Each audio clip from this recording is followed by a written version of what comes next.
Was the karaoke acceptable? The karaoke host was outstanding and efficient. So what we're going to do is we're going to get started here. I know there's a few people just trickling through and grabbing the last of their snacks. Go ahead and do that, and then please find your seat. My name is Corgan Cassidy. I am a humble writing ghoul at Vino Studios. You might have seen a recent book drop last week, Enemies of the Night. I did a little work on that. This is fun. I'm going to get a chance to talk about that and a bunch of other things here this morning.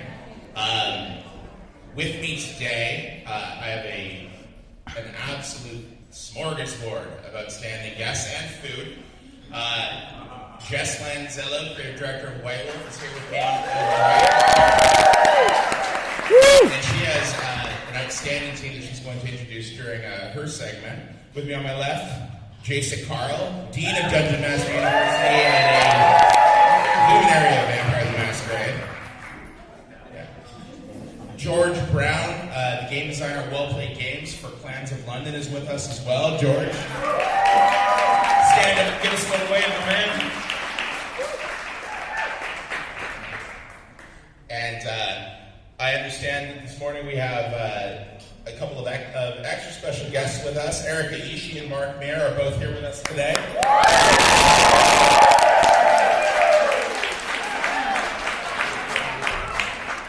So we got a lot of people, we got a lot to cover. And what we're going to do here is different groups are going to give you some announcements. We're going to talk about what we're doing. We're going to give you an update on some of our projects. We'll do a little Q&A, and then we're going to mingle. You'll get to meet all the special guests, okay? Let's do it. So, By Night Studios, real quick.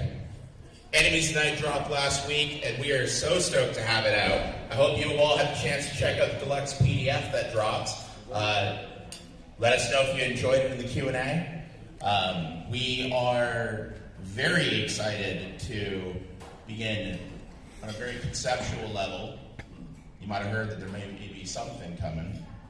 We're thinking about things too for the future of LARP. We're thinking about ways we can streamline LARP, ways we can make LARP faster, more enjoyable, and to be ready to deploy when White Wolf is in position to have us.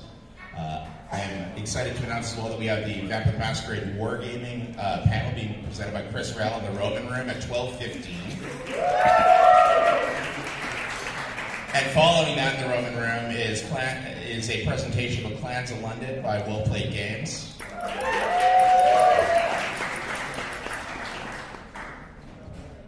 And tomorrow at 1 o'clock, we have a panel being presented in the Cordovan Room by Steve Coleman, and that is about the One World of Darkness and By Night Studios backer program, in which we fill in the gaps in V5 conversions to LARP. There's a ton of lore sheets, cults, disciplines, all manner of effects and powers that have not yet been converted that we have a plan to convert and make available to you for your Laws of the Night games going forward.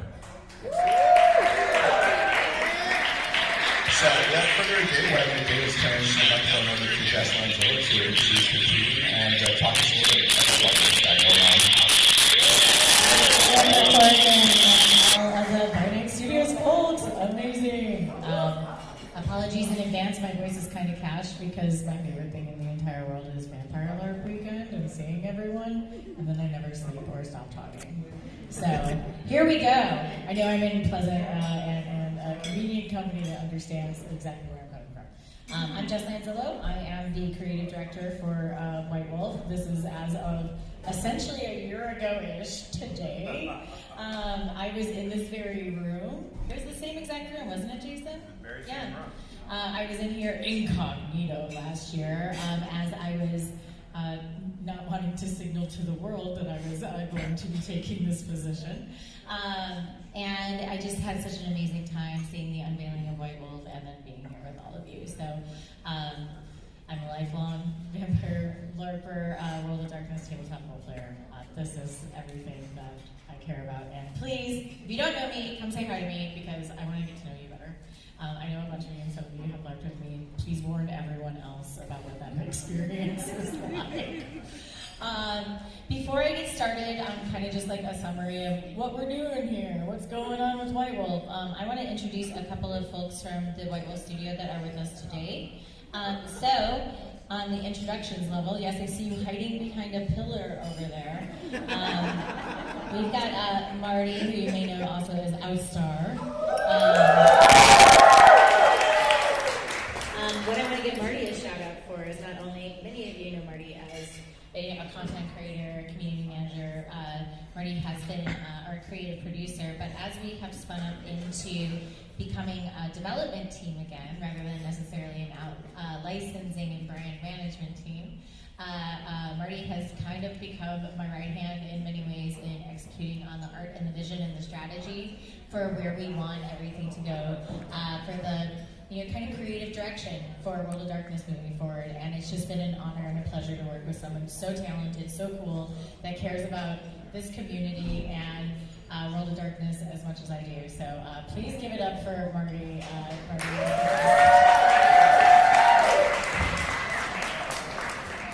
And one of the newest members of White Wolf is our lead game designer, Giogo. Hello, Giogo. Do you want to introduce yourself? Do you have a mic? Do you want to say anything? I don't know what to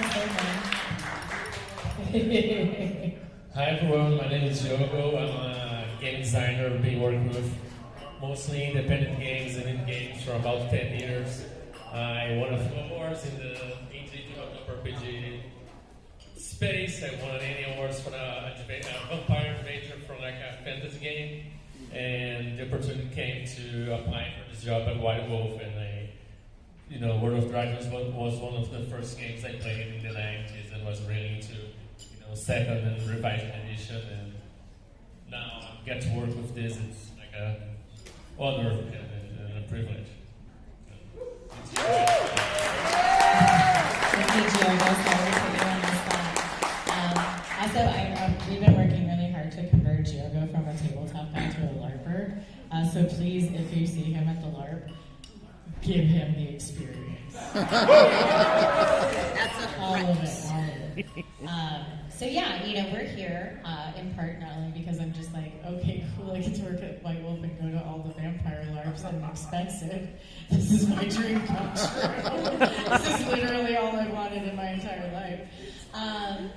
But we're here because, we're starting to kind of put the word out that, I guess it's I hate to put it this way, this totally is though.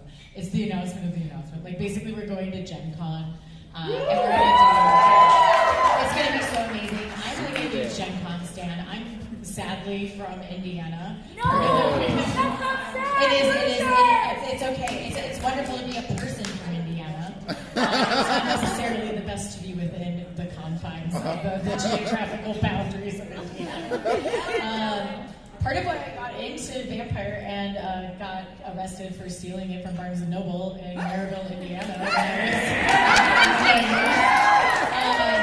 was like, the opening setting was in Gary, right? And I was like, this is my shit. Like, I literally, do urban spelunking in Gary, and I live here, and it's like, no one cares about us. This is truly a world that no one understands. And it was put there on the page in this, supernatural wrapping that was really amazing, and, poetic. It was the first thing where I was like, oh, role-playing games are art. This is art. This is beyond just wargaming, which I also had done my whole life thanks to having a really weird dad. It's a lot of Avalon Hill bookcase games. Anyway, you're also going to see that I have not taken my ADHD medicine today, so I'm going to jump into I like to mix it with Vino. So, we're here to kind of do that announcement of the announcement. We are going to Gen Con. At Gen Con this year, we are going to kind of give a larger preview of what we were able to at the World of Darkness panel yesterday. A little more cemented, a little less work in progress. Currently, we're super in pre-production on looking across the entire World of Darkness and the IP and being like, okay, it's been 10 plus years since the launch of 5th edition. Where are we at today? What do we want? Everything, not just Vampire, but all of the IPs within World of Darkness to be doing moving forward. Marty has been an amazing partner in that development as well. We've just been mood boarding and being like, okay, what's changeling today? You know, what's I know everyone in here is gonna be like, what's mage, what's mage? Mage is like my white whale, so we will get to mage. But you know, we do want to look at everything, of course.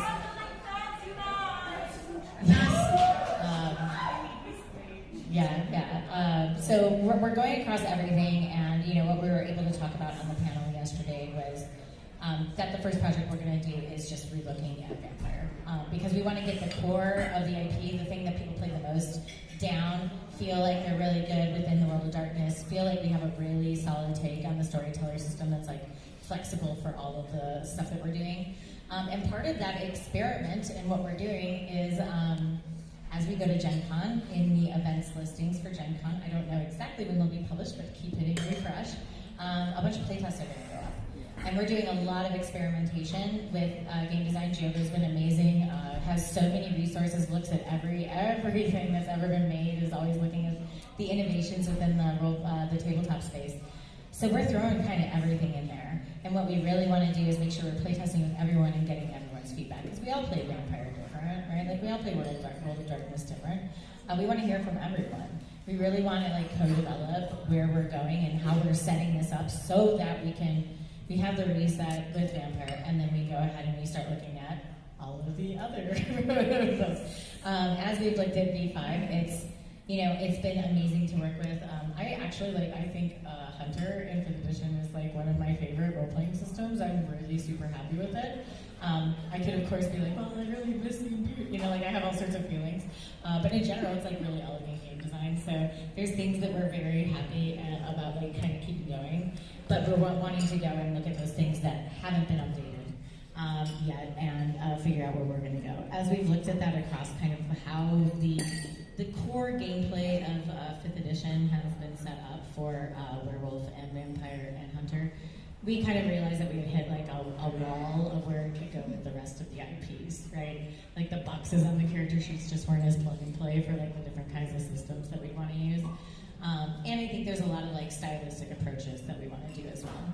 Part of that also is a divisive topic, which is, I think my marketing guy would say, just tell them you're bringing the meta plot back. And I'm like, the meta plot exists, like it's always been there. But we do want to make sure that there's like, people understand who the characters are in the world. They want to understand like, generally have a tool where they're like, oh good, I have a map where I have a list where I know who all the princes are at this particular time. And you guys can change that, right? But we like can't have a starting point and some like flags in the ground to be able to figure out like, okay, this is a living world that we're all inhabiting and we're all affecting it with our different tables and our different mark groups. That's amazing. But we want to have that shared language. And you'll see as we talk with our amazing partners like Plans of London, other video game studios, like you may have seen the Teon trailer for Hunter the Reckoning Death Wish. Hell yeah! Which, by the way, is sick as fuck. Like, I saw it and I was like, oh, okay, I am getting bloodlines. This is great. It's awesome. But making sure, like, when we are expanding into all of these various venues that are not tabletop or LARP, we're doing video games, we're doing, more visual novels, we're doing entertainment, we are always talking with like studios about whether we'll do animation, about what, are we going to do official actual plays, what are we going to do? Making sure that there's like a consistency in, the characters, the, what happened in London? Like I can't answer that question for a partner because it was left so like, it's whatever you decide happens at your table. And you're like, okay, well, I kind of need to know if this guy's dead, man. It's rumor and conjecture from a bunch of different points of view. And I think that can be useful, and we should employ that as a tool, but we want to have, at least for the quote-unquote franchise IP, something a little more solid. What else do I want to say about all of that? Marty or Giogo? Anything? Anything you want to add? You just like, I can ramble forever unless you want to say something. We were just talking about how much we like Hunter. Yeah, Hunter is Yes. I'm just very excited to work with you because it's been such a cool experience for the past year to basically take a lot of the history of World of Darkness from 30 years ago and just go through it diligently, like fans do, like people who love this system do, with respect towards everything that was made in all of these years, and try to basically pull off what everyone loves about it the most. And I think that's one of the most valuable parts of the work that we're doing, and it makes our work feel important and special. And then we just hope that it will show in whatever in the future. It will. I don't know. If anyone was able to make it to the panel yesterday, you saw some of the like artwork that Marty's been working on. Just obviously, we'll have more styles than just like black and white ink work, but like we're getting started from there, being like, what does recapturing this style look like in like today's era? Like kind of a retro play, but with like modern techniques. It's pretty sick. I guess I should probably also tell you just like my background in like. So I was the creative director for Magic the Gathering for a long time, and I was the vice president of the Dungeons and Dragons franchise as well. So when people were like, "Wait, what? You're moving to Sweden to work on Vampire?" I'm like, "Yeah, dude. Like, this is every time my boss at that previous job would be like, well, what kind of project do you want to do next?" I was like, the only thing I think about is relaunching White Wolf. So being able to be here and do that and like actually do it with my community, like this is my shit. Like if some of you know me from like Chicago or Marks and you're like, that Nightmare Woman sure made something of her life. But like it's really, really, really special. Like I love every game that I've worked on. I've learned so much from it. But this is the one that I've obsessed over my entire life. But I still have more to learn. Like, oh my gosh, what was it? Kelly was going off about like blood dim tides when we were talking about the cruise, and I was like, oh man, like I actually haven't revisited that in a very long time. We're gonna have to go check it out. So if there's like little sneaky little things that you're like, you know what I'd really love to see, like please come tell me. I can't guarantee you it's going to happen, but like fill my brain with all of those things. I'm coming from my perspective, obviously amazing team. But as we kind of go and move forward with World of Darkness, we want to do it with all of you. So that's my ramble. Woo! I'm going to let other people ramble. If the White Wolf team wants to ramble anymore, they'll just have to interject at some other point. They're over there drinking wine and eating cheese, as you all should be. Okay, thank you. Also, yeah, we're going to hand it over now to people.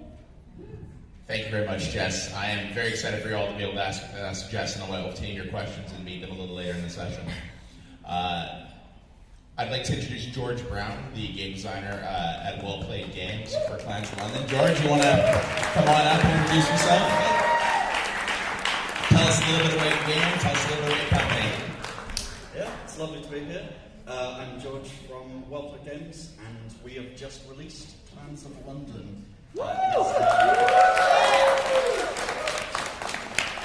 It is a quick-to-play collectible card game set in the formerly desolate London after Antigen. But now vampires are back, and they're back with a vengeance. Where some may see danger, others see opportunity to take over the city, and there are power squabbles throughout. Clans of London is a collectible card game on mobile. You can download it right now in the App Stores. We global launched about a month ago, which is very exciting. It's been such a joy to see players flood in, and the amount of fun and the amount of joy that it brings people is honestly heartwarming as a game designer. That's exactly why I do this. And yeah, you can stop by our booth as well to try the game. You can try any cards as well. We have a lot of the different clans that you can come and play, and we will eventually add all of them, which is very exciting over time. If you are familiar with card games, there are lots of mechanics in there that will come very readily, but there are also some interesting twists on it. It is ultimately, when we set out to design this game, the wonderful people at White Wolf, we kind of said, well, we have to capture the very essence of vampire in this game. It's not just duct taped onto the mechanics, it's built into the core. So at its core, it's a game about control. It's a game about taking over the scoring spaces in the middle of the board and holding on to them while your opponent does exactly the same thing, and you're going to kind of battle out in this great power struggle for London. So if you are on the fence about card games, I would recommend you also try it, because it does a lot of innovative things in the space, which gives you some very interesting options for how you play. Because the way that you choose to play your cards and where you play them matters as much as which cards you have and which cards you choose to play. I just want to add, as someone who was the creative director for Magic the Gathering, I was like, oh cute, we have a card game when I came in. This will be adorable.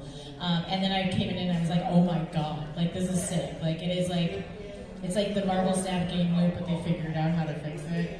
And like, which is awesome. Like it's super awesome. I have played so many hours of this. I feel like the customization is there. Like the sense of humor in the game is exactly right for the World of Darkness too. It's not just like, you know, it's very in-world and it like understands like, you know, the subversive humor of the world.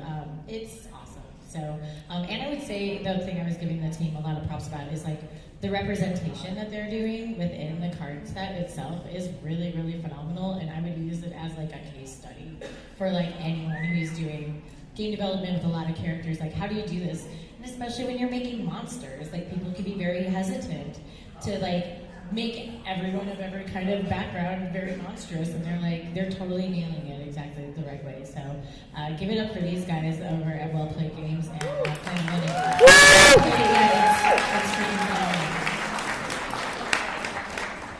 Last thing while I have the microphone, can I just say a huge thank you to the wonderful people at White Wolf. They have been an absolute joy to work with at every process of this development. So thank you.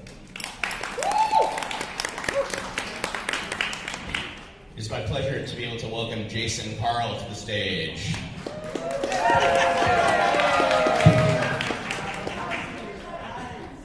Well, we'll see. Hello? Hello.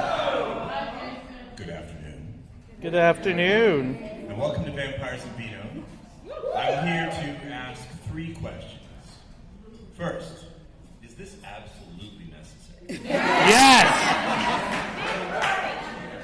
What do I know? 2, let's see if those of you who were here last year have a good memory. Who knows where the term Vampires and Vino comes from? That's cheating.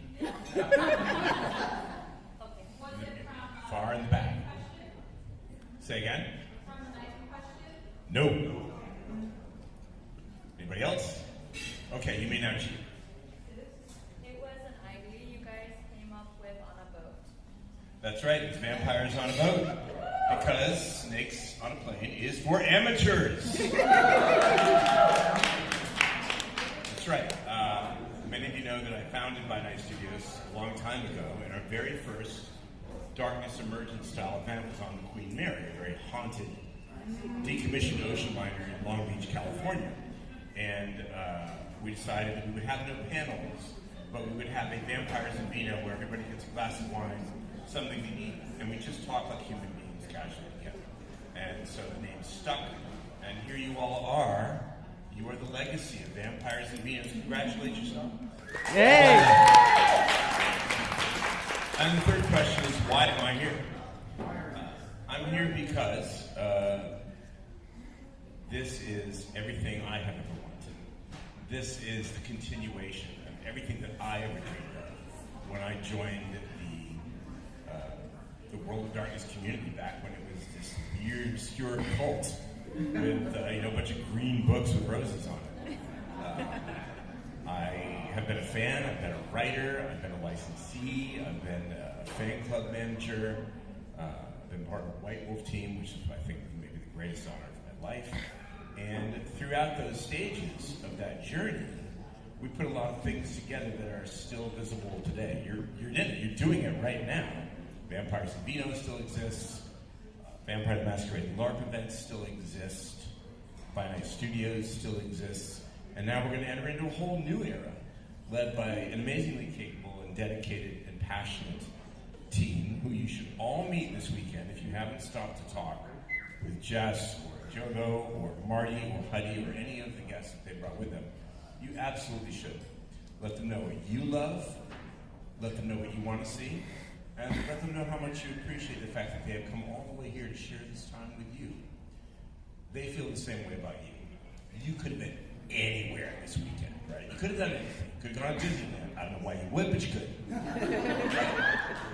But you're here, and you're sharing this time with us.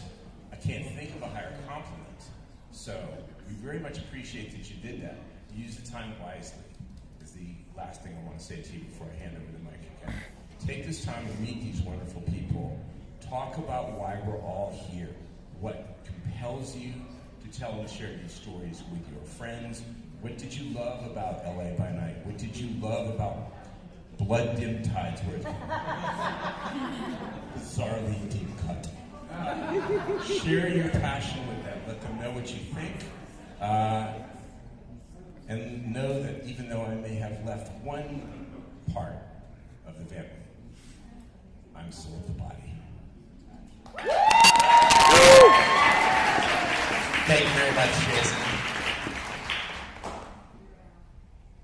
I'd just like to remind everybody, if you keep the chatter down, keep nice and low to a dull roar or even silence, just so that these folks can give you the information that you've come here to get, we appreciate it. I'd now like to introduce Erica Ishii of LA by Night fame, as well as, some pretty big video games, Ghost of Yo Time. She's here to say hello to you.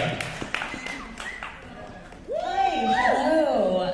I'm so honored to be here. This is my first sort of whole LARP weekend. I was fortunate enough to participate in the GDC for the Bloodlines mini LARP, and this is, so far it's been wonderful. I was in the wonderful LA by Night with our storyteller Jason Carl as Annabelle the Bruja. I was the sort of audience insert. I was learning V5 as the world was learning V5, and since then I've gotten to delve into the world of darkness and into the player base. It's wonderful. And so this weekend I'm looking forward to revisiting Annabelle and the revolution and the family. I guess about me, I am in video games, Ghost of Yote and Apex Legends. Right now, my friends on Dropout have Game Changer and actually episodes that are coming out, and they are actually, for the very first time on the channel, running World of Darkness's Vampire the Masquerade. Yeah. Now, are they running it true to rules as written, may I ask?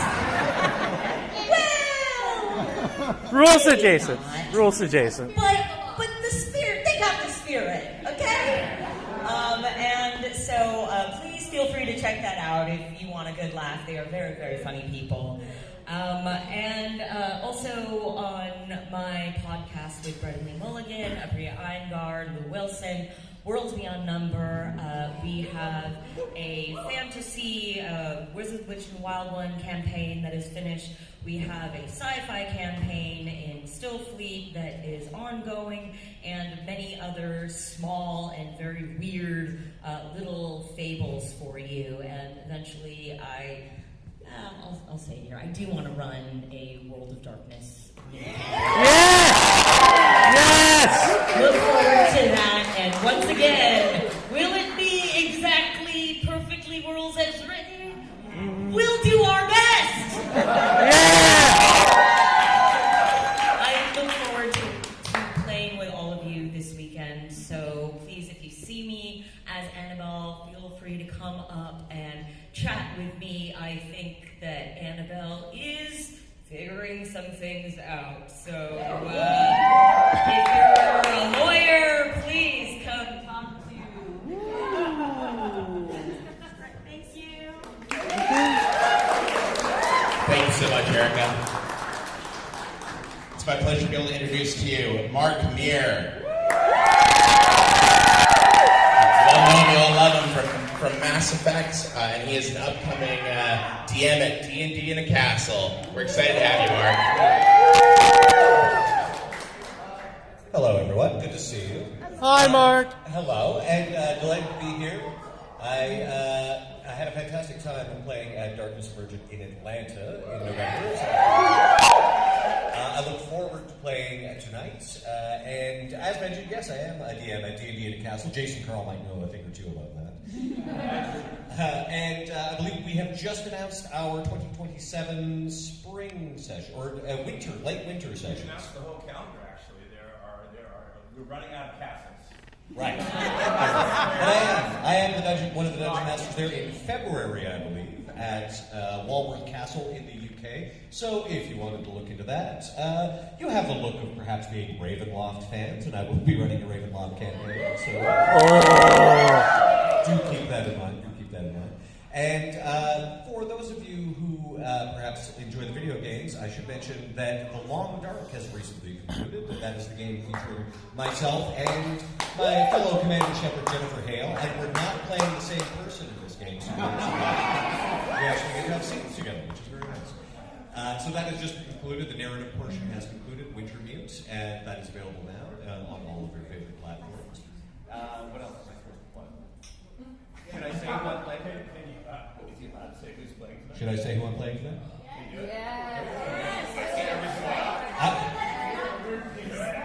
Yes. You won't recognize me tonight because I will be playing Calibros.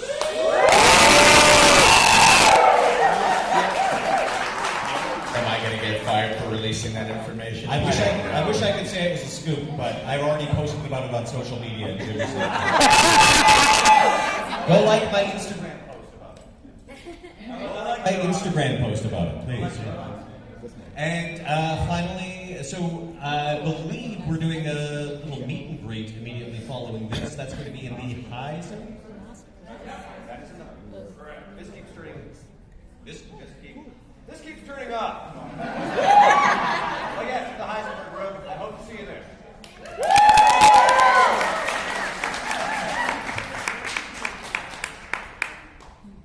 It's my pleasure now to introduce another special guest, an actor, an essential member of the LA by Night cast, and of Critical Role fame. Did he tell you to say that? I'm under a dominant command to say no. I'd like to welcome Luis Carrazzo.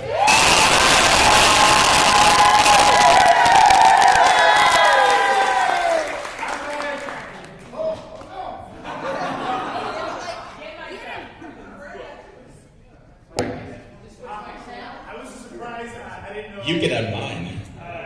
I'm loud enough. Oh, there was food in here. I didn't know Hi. Can I get it now? No. I can't multitask. I can't do that and this. I can really do this and breathe at the same time. Hi, everybody. I'm so excited to be here.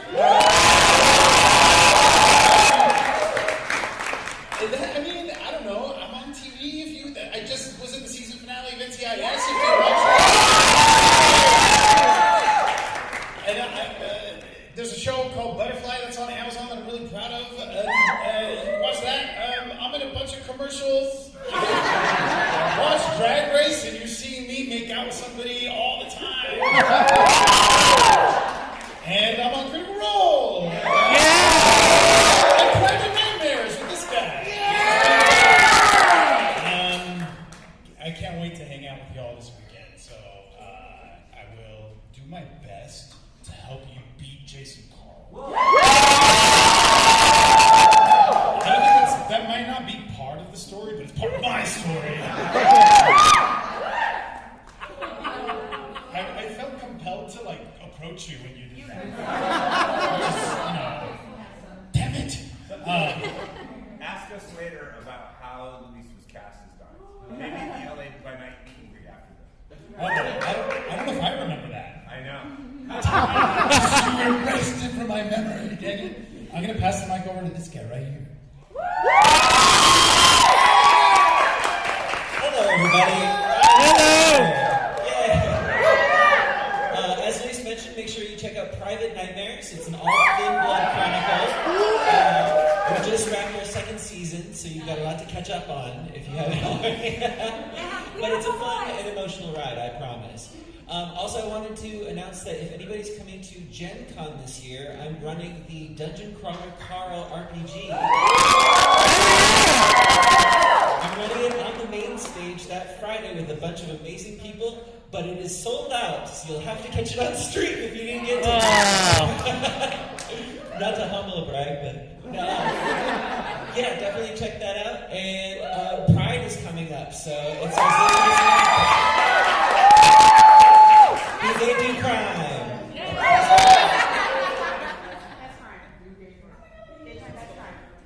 Returning special guest, Andrew Jenner, and everybody. All right, now's the moment you've all been waiting for. Pepper us with questions. See if you can make us break our NDAs. You can't. You can't. Legal told me to say that. So, who wants to go for it? This guy's ready. You want a mic? No, I think I can project. Amazing. The Vampire the Masquerade card game, the physical one that you guys had made, it seems as if though it just kind of stops and then disappeared. Are you talking about Vitus, Vampire the Eternal Struggle? I'm actually not familiar with that. Vitus, the vampire card game, the physical card game. Or Rivals. Or you're talking about Rivals. Okay, great. Sorry. I just wanted to clarify because we have Vitus, formerly known as what audience members? The Jihad. Anyone remember the original name of Vitus? Jihad. Indeed. And then also Rivals, which is a different kind of deck building game. Yes. Rivals is still out there. I know that we are still partnering with the developers that produce Rivals. I believe they're actually coming out with something new soon. It's been a little while for them to figure out some crowdfunding stuff. Honestly, that's really what it's been. But the work is really, really good. They're really into kind of helping to fill in some lore and some really cool stuff. We really like working with them, and so we're hoping to see something within, I don't want to make any promises, next 6 months to a year, essentially. Excellent. Yeah. Thank you. Yes, sir. I got a follow-up. Any chance of a Vampire the Eternal Struggle revival? Vampire the Eternal Struggle is still in existence. Yeah. Absolutely. I definitely say that I was the creative director for Magic the Gathering. So, of course, at some point, once we get through, like, figuring out the baseline of the IP and figuring out how to work. And does somebody come from my IP too? It is something that is very interesting to me and that I am considering heavily. There's a lot of really great card game designers in the Nordic regions as well. Yeah. So it's really awesome to be able to tap into those folks. I love our friends at Black Chantry. They are amazing. They've been consistently releasing new cards. Yeah. And I think they've really created an awesome kind of fan environment. I also play a lot of Netrunner, which is also kind of like a fan-driven collectible card game format. And I feel like it's pretty similar. Like it's a really cool time if you've never been able to go to a modern Vitus tournament. It's awesome. I recommend it. And yeah, we're gonna definitely look at more ways to play card games physically. If you haven't had the chance yet, I will plug again. Clans of London is sick if you like digital cards. Been playing it so much. That gameplay loop is just like it's like me playing Civilization. I'm like, oh great, it's 4 in the morning now. So, relatable. But thank you for asking about card games, guys. I could talk about them for days, but I will stop now. We love them too. Giuseppe. All right. With White Wolf, does Exalted have a place in its future? Ooh. That's a wonderful question. One of the first questions I asked when I joined the team was like, okay, what do we actually, what is licensed out? What do we own? How is any of this working? There were many interesting answers to many of those questions. And one of the most interesting ones was that Exalted is still sitting with Onyx Path. And they have the full license to develop it.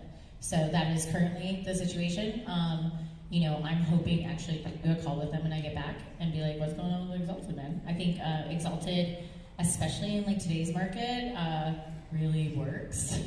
And I'd really like to see a revival of it, for sure. So really want to sit there and figure out, hey, where's it going to go? you guys have ideas about it, please come talk to me about it too, especially in advance of me sitting down with the Onyx Path guys. Thank you. Yeah. Yes, sir. I'll take the microphone. The voice is dying. Pardon my scratch. Yeah, I had to sing Creep last night.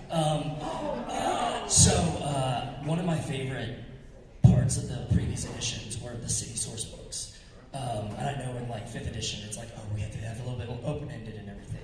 Is there any inherent interest for the team to bring that sort of approach to having supplements, like having city-specific or even region-specific type of locations, characters, plot hooks, that sort of thing? I have to borrow the mic back. We're still, in all honesty, we're still working on like what the product roadmap will look like as we move forward, since we haven't even confirmed exactly what the thing is that we're doing next. I will say that in my like rough outline, like I'm a player from the earlier eras of Vampire, and so a lot of how I've always understood it is like I have these very great standalone resource books, like Clans and Cities, that are ultimately both storyteller tools and player tools. I've always have found that really interesting. I do think that there is a challenge from a commercial perspective of like, okay, I make a Malkavian book or I make a Toronto book or whatever, like if someone's not interested in those things, it's it can be a challenge. So trying to figure out like how do you get like compelling player options into books like that it doesn't feel like cheating, like we just put it in there just to be like, yeah, well now you have to get this one like OP, discipline power or whatever. But figuring out how to make them more broadly appealing, right? I am very interested in doing kind of a general map overall for the more core of the stuff that we're doing, and then digging in and figuring out how to do more city specific. Something that was really cool, but I think didn't really get fleshed out, and Jason, you can correct me where I'm wrong on this, since you have more of a history, is, I think we've gone back and forth, and you've seen this throughout every edition, and every, owner or, showrunner for White Wolf in the past, which is working with teams in various regions to produce source books. That has been hit or miss, like in all honesty. I was digging around looking for, what was I looking for? Like the Vienna by Night source book. It was Vienna, yeah. And I'm just like, okay, I guess I have to translate this whole thing from German from a PDF that I definitely procured in a fashion that wasn't necessarily the most legal. It's not available for sale. There's no access to it. And that's something I really care about, is trying to make sure that, and I think this is probably a little bit different from a different tabletop company to company, but one of my values is, like, I really believe in being like a true archivist of everything that we've had, regardless of like, okay, there might be problematic material in it. We might put in like the Disney disclaimer, this is from a different time, where things were challenging and people didn't have internet. But never taking those things off sale, making sure people have access to it, but I also still want them to pay for it because then the developer gets paid. So, I'm just really trying to look at a couple of things. One, how do we make sure that people have access to all the city source books? Yeah. Now, with things like the publisher of like Vienna by Night or whatever, what is the full German title of that? I can't remember. Oh, it's Fader and Schwarz. Yeah, Fader and Schwarz. I don't think the publisher's in existence, so we have to figure out how to do that. So there's some things, if you have requests in that area, that would be great. And then also looking forward, we're kind of, as we're going and doing our meta plot work, we're putting the temples in the sand, like what are the cities that are going to matter. And I think, B5 did that as well. It's like London matters, Chicago matters, and we want to look at different areas, but we also like really love the popular ones. So it's definitely like a toss-up, like keep going to LA, because LA is awesome. We're all here now, we can all agree. Or do we go somewhere new and interesting and novel? Or do we do a more regional approach, right? Rather than necessarily a city approach, so we can kind of grab back a bunch of cities and be able to create kind of regional interplay and like more of an expansive domain interplay. I see you've been waiting for a while. Well, Yeah, I talked to Jess a little bit the other day about how metaplot is divisive, and I'm the kind of storyteller where it's like whatever's going on in Vienna, whatever, but like Denver, that's my city, that's my prince, that's my primogen. I tell my players, like, imagine we detonated a neutron bomb on the metaplot. What kind of a chronicle are you telling here? Yeah. So, has anyone checked This on is clearly from Revised. Has anyone checked on Denver lately? I like that the metaplot people get metaplot, but are you also still planning to support that style of storyteller? Where it's like, I very much want tools to design my custom city and run it in. Yeah, it's definitely a why can't you do both. Like, I really, as a storyteller, game master myself, like, I like setting up a bunch of plot hooks and giving people access to a bunch of things so that they can go, well, shit, my entire coterie decided to get their asses kicked out of Chicago or whatever, and I have to take them somewhere else. What's interesting, you know? And then I can still create something cool that connects to their story, but I have plot hooks and I have a sandbox to play in that gives me a lot of things to just kind of kickstart where I'm going. I am definitely, I think I'm a little bit novel of a storyteller in the World of Darkness space, in the sense that I'm very much like a player-driven storyteller. Like, I am a toolbox storyteller. I don't just sit there and go, I have already written the end of the story, and you will all come with me on my journey through my amazing universe that I have crafted for you. There's an aspect of that. Anytime I get the flu, I end up writing that or whatever. But generally, I'm like, okay, well, we have goals. We know what we want to do. I have some characters that I like, and I'm definitely going to put in here. And then I just use a sandbox, and I use player tools. One of the examples I was talking about a little bit yesterday is like, if there's a great character, like say a Hardestadt, who just somehow passes away in a fashion that is unexpected. But yeah, Hardestadt, of course, has had a will this entire time. Like Hardestadt's will, that what an interesting tool. Every single thing that Hardestadt has left behind to someone. Why? What are the motivations behind that? What are the things? What are the MacGuffins? What are the special things that you go looking for?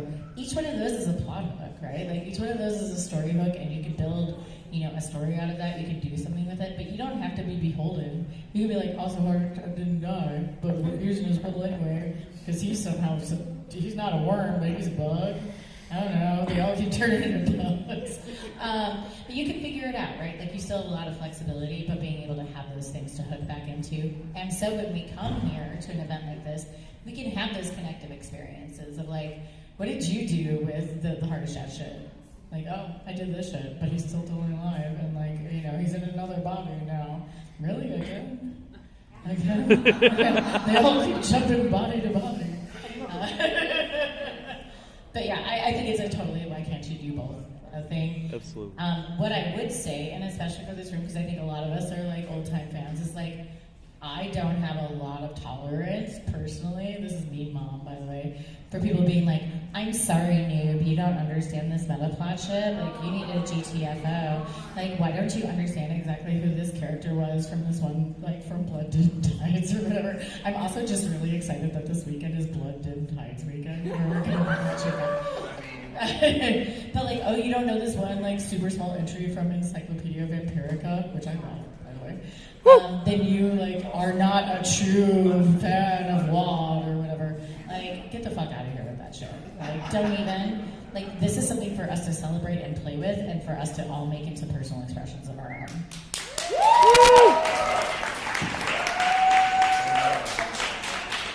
Mark. Jumping off what you just said. Oh God. I can project. Theater degree going well. Are you guys actually focusing on making it so that newbies to WoD, VTM, or anything have the tools that aren't so daunting? Your books are huge, your lore is long, what is questionable between V5 and V20. So are there something coming from White Wolf to make it less daunting to get into either the tabletop or the LARP for someone who only knows what they see on LA or New York or whatever's in the core book? Onboarding players into hobby gaming experiences is it's been my passion my whole life. before I even worked in the hobby gaming space professionally, I worked for various organizations essentially creating learning tools in order to be able to using gamification in order to bring people into environments where they wouldn't necessarily be comfortable. A lot of it was focused around autism comfort within organized spaces and stuff like that. So I am really, really passionate about this. One of the things that we showed off a little bit yesterday in the panel was how we're thinking about the user experience flow of a book, right? However, at the same time, what I always have to remind everyone is younger generations don't read books. I'm sorry, we all love books. I love books. Yeah. I come from a book publishing family. I love books. Yeah. They don't read books. So we have to figure out digital tools and work, flows of onboarding that make a lot more sense. How do you just dip people into the right amount of information at every point? And that could be as simple as there's a website and then there's a clan quiz. And from that quiz, you start to learn a little bit more. You don't dip all the way into creating a full character sheet. There's a more limited character sheet or a pre-gen that you get. Then there's a starter adventure that basically diegetically walks you through how the mechanics are used, right? That's something I'm really passionate about, and that's obviously talking a little bit about the tabletop space. The digital game space gives us a great opportunity for people to be oh, I hit the button and then it does this thing and now I understand how it works, right? You do that and everything else just becomes very easy to understand in the tabletop and LARP space. But as we've been working with and partnering with Finite Studios, there have been a lot of conversations specifically around this. I come from a very diverse LARPing background in the sense that I've done a lot of American-style character sheet LARPs. I'm from org stuff. I did the CAM, and I was in MES and all of that stuff. And I'm a pretty hardcore Nordic LARPer too, right? And I can drop people into certain environments easier than others. There's so many tools that we've learned over the last several decades in the LARP space, and as I've had conversations with Finite Studios, Corrigan, and others, they totally get it. So I'm gonna hand it over to Corrigan to talk a little bit more about that in the LARP space. So there are a lot of books. Oh my God, there's a lot of books. Yeah. And as an actual lawyer, I love reading a lot of books. Nobody else does. Nobody else does. Except for maybe Jess. So, here's what we do. Laws of the Night, in its original design, was designed with new player introduction in mind. Yeah, absolutely. Chapter 1, efficient setting update. It's a few pages, it gets to the point. Chapter 2, summaries of plans, again, getting to the point. Chapter 3 is a step-by-step on character creation. And for setting materials, when you take your players through it, all those things are referenced in Chapter 9, and they have been truncated and made directly to the point. Now, storytellers do read books. They may not want to read all the books, but they'll usually look at the core. And so by having that information present presented in an efficient way, it becomes easier for them to communicate to their players. The fact is that a lot of people's first contact with the game, the first learning experience they have when they start playing Vampire, it's not at a convention, it's not with us, it's with you, it's with the storytellers. So part of the design philosophy is making it easier on players to read, and part of the design philosophy is on making it efficient for storytellers to find the information they need so that they can synthesize and put it to their players in a way that works best. Enemies of the Night has a similar design philosophy when we deal with antagonists and how to address antagonists. Rather than a full book on hunters, you have a tight chapter. Rather than a full book on Sabat, again, a tight chapter. So at Finite Studios, we are committed to presenting information in a way that is it's a little more simplified. It is a little less expansive, but the trade-off of doing it in that way is that we give people an efficient means of getting the information they want. And of course, Paradox is an excellent wiki that once you zone in on a topic, you can go onto the Paradox wiki, the official Paradox wiki, and find exactly what you need there. Hopefully that helps. I did also want to highlight that part of the reason when we were building out the White Wolf studio and the fashion that we have, that, Giogo and myself and others are on board, is if I talk to anyone, what is the best tabletop onboarding experience right now? It's Mothership, by a long shot. Yeah. that is a great app. You have a character and you're good to go. And it's not like it's a super light game. It has some denseness to it. So we're looking at everything and all the other experiences across what everyone else is doing, and we're going to learn from all of those things. We're going to figure it out. Obviously, if you all have any ideas in this space too, please bring them to us. We have our own points of reference. Like I just said, I'm like, I want the Mothership character app, but I want that for us. I want it to be really cool. Also, it's cool looking. Can we make it cool looking too? That's how you. Also, that's what creative direction is, by the way. He's like, can we make it cool looking? But yeah, please bring ideas to us. That'd be great. I actually have a follow-up on that. My friends, we are running low on time, but we got time for one more question. Someone who hasn't asked a question. I think it's you right here. This is more of a clarification question since yesterday presentation. Are we talking more like a V5 revised book, or are we talking about like a V6? That's a tough question. You know I'm not going to answer that question for you. You can come to Gen Con and learn out more. But really what I will tell you is that because we're in such an early stage, we're in pre-alpha playtest where we're throwing a bunch of things at the wall. We're not going to make a commitment to what it is yet because we're going to decide as we go, as we develop it with you guys. You guys are in this deciding situation, right? I mean, we have ideas of where we think it's going to go, for sure. But at the end of the day, since we're public playtesting, we will be doing public playtesting at one point. We want to make sure that you guys get to participate and tell us what you like.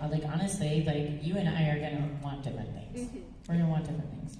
One of us is going to be like, Hunger Games are the greatest thing that ever happened. And I'm going to be like, why do I even need to look at these? And we want to hear from everyone in the audience because, we don't have great, what we would call in the business, telemetry on the players. We don't have it. It's just whoever is the loudest and the closest to us at any moment. I know LARPers the best because I hang out with you guys all the time. Yeah. Some people know play-by-post people the best. That's a very active community. Very different needs. Extremely different needs.